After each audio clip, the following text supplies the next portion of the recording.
আসসালামু আলাইকুম। আওয়ামী লীগের সব পর্যায়ের কমিটি গঠন ও সম্মেলন বন্ধ। দর্শক, এই খবরের একটি মাজিজা আছে। তার আগে একটু আপনাদেরকে খবরটি বলি। আওয়ামী লীগের সব পর্যায়ের সম্মেলন ও কমিটি গঠন বন্ধ ঘোষণা করেছেন দলটির সাধারণ সম্পাদক ওবায়দুল কাদের। আগামী উপজেলা নির্বাচন পর্যন্ত দলের এই কার্যক্রম বন্ধ থাকবে বলে জানিয়েছেন।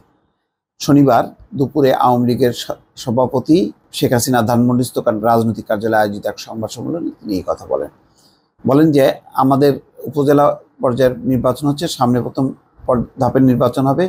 এই নির্বাচন চলাকালে উপজেলা বা জেলা পর্যায়ের কোনো সম্মেলন, মেয়াদোত্তীর্ণ সম্মেলন, কমিটি গঠন এই প্রক্রিয়া বন্ধ থাকবে। এতে বোঝা যায় যে একটি বিষয় পরিষ্কার, যে সেটি হলো যে এখন যে দ্বন্দ্ব সংঘাত দলের অভ্যন্তরে নির্বাচনকে কেন্দ্র করে, এবং এখন সম্মেলন কমিটি গঠন মানেই হচ্ছে মন্ত্রী এমপিরা সেখানে তাদের সেই নিজের নিকটাত্মীয় পরিবারের সদস্য তাদেরকে পুনঃপ্রতিষ্ঠিত করবে। এখন আওয়ামী লীগের মূল যুদ্ধটা হচ্ছে যে মন্ত্রী এমপিদের থেকে পরিবার এবং স্বজনদেরকে বিচ্ছিন্ন করা। তো এটা একটা কঠিন প্রক্রিয়া, এটা মানে করা খুব কঠিন। যেখানে যেখানে মন্ত্রী এমপিরা আছে তারা স্থায়ীভাবে তাদের রাজত্ব একটা প্রতিষ্ঠা করতে চায়, রাজনৈতিক কর্তৃত্ব, ক্ষমতার কর্তৃত্ব, সেই কর্তৃত্ব এমনভাবে প্রতিষ্ঠিত করতে চায় যে যাতে তারা সবসময় ক্ষমতার মধ্যে থাকে।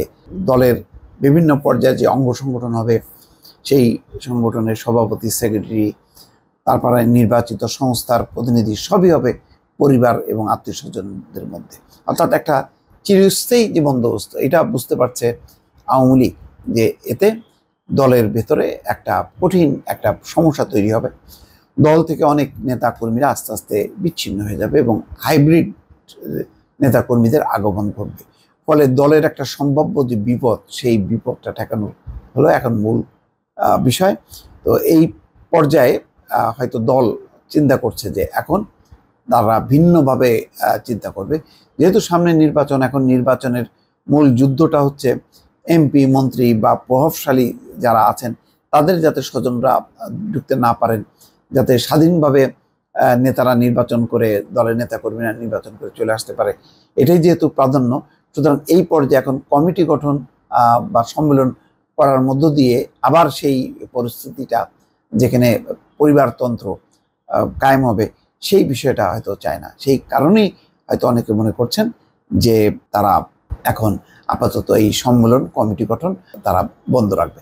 তার মোট কথা হচ্ছে পুরো এখন আওয়ামী লীগ তার দল সামলাতে এখন হিমশিম খাচ্ছে, এবং ধারণা করা হচ্ছে যে আগামী এই ধরনের নিরঙ্কুশ একচেটিয়া যে রাজনৈতিক কর্তৃত্ব, ক্ষমতা, এটা দলের জন্য একটা ভয়ঙ্কর একটা বিপদ চলে আসছে আস্তে আস্তে। অর্থাৎ রাজনৈতিক ক্ষমতাটাকে এখন অন্যান্য প্রভাব, ব্যবসা বাণিজ্যর উপরে প্রভাব, দখল, টেন্ডার, সব কিছুর উপর যেই কর্তৃত্ব করার জন্য রাজনৈতিক প্রভাব প্রতিপত্তি গড়ে তোলা, এটা রাজনীতির জন্য, দলের জন্য একটা বিপদ হবে। এই সমস্ত বিবেচনাগুলো এখন হয়তো আওয়ামী লীগকে ভীষণভাবে নাড়া দিয়েছে। সেই কারণেই এখন সম্মেলন কমিটি বন্ধ, মানে এই প্রক্রিয়াগুলো বন্ধ থাকছে বলে অনেকে ধারণা করছেন। তবে এটা কবে আবার মানে উন্মুক্ত হবে, কবে সেটি সঠিকভাবে করা যাবে, এটা যথেষ্ট চিন্তা ভাবনার বিষয় বলে অনেকে মনে করছেন। দর্শক, ভালো থাকবেন। আল্লাহ হাফেজ।